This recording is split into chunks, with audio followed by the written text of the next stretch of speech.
స్వతంత్ర భక్తి ప్రేక్షకులకి నమస్కారం. నారాయణం నమస్కృత్యం నరంచైవ నరోత్తమం దేవీం సరస్వతీం వ్యాసం తతో జయముధీరయేత్.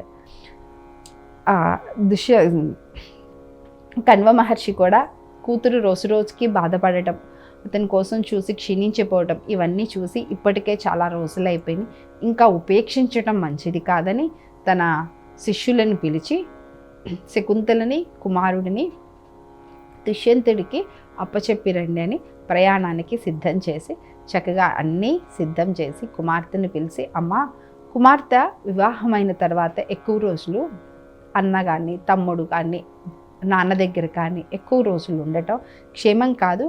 నువ్వు దుష్యంతుడు వచ్చి నిన్ను తీసుకెళ్తాడు అని అన్నావు కాబట్టి మహారాజు ఇన్ని రోజులు ఎదురు చూసాం. ఎందుకంటే మామూలు సామాన్య పౌరుడి కాదు, ఆయన రాజు.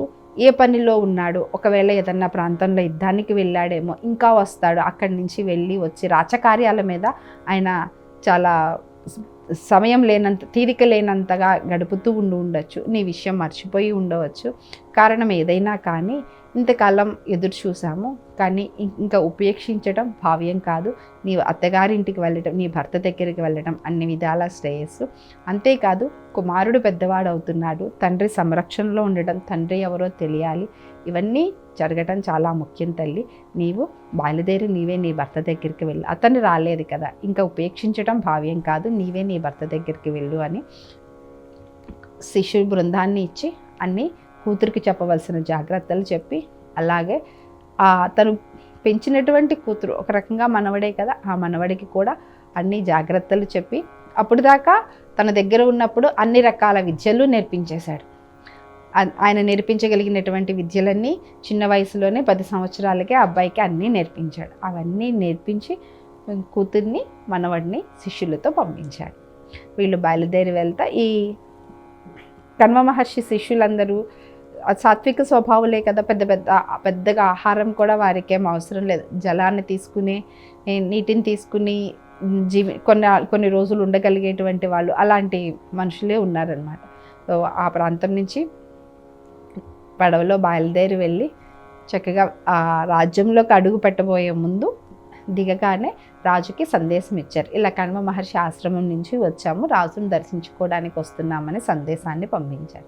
ఆయనని శకుంతలని పిల్లవాడిని తీసుకెళ్ళి రాజా మందిరంలో రాజుకు అప్పచెప్పి ఆ శిష్య బృందం వెళ్ళిపోయారు.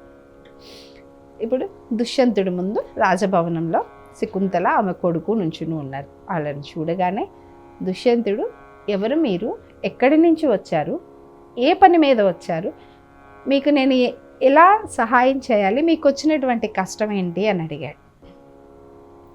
అప్పుడు శకుంతల మానసిక పరిస్థితి ఎలా ఉంటుందో ఒక్కసారి ఊహించుకోండి.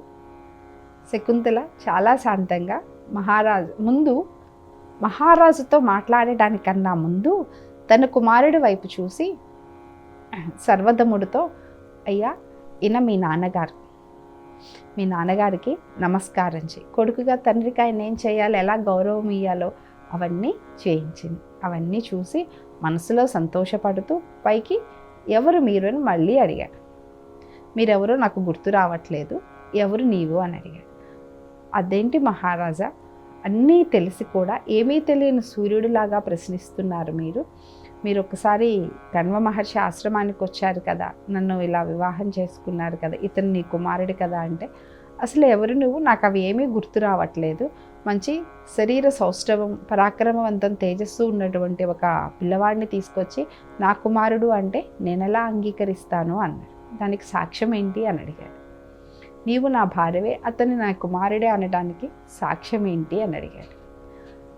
అప్పుడు శకుంతల కొంచెం కోపం వచ్చినా, ఎందుకంటే స్త్రీలని కొన్ని విషయాల్లో వాళ్ళకి ఆత్మాభిమానానికి దెబ్బ తగిలితే చాలా కోపం వస్తుందండి. ఎవరికైనా ఉంటుంది, కానీ ఆడవాళ్ళకి కొంచెం ఆత్మాభిమానం ఎక్కువ ఉంటుంది. ఆ ఆత్మాభిమానానికి దెబ్బ తగిలితే వాళ్ళు తట్టుకోలేరు. ఇంకా శకుంతల మాట్లాడిన మాటలు నిజంగా ఒక్క దుష్యంతుడికే కాదండి, ప్రతి పనిలో ప్రతి మనిషి ఆలోచించి ఆచరించవలసినటువంటి విషయాలవి. స్వస్తి.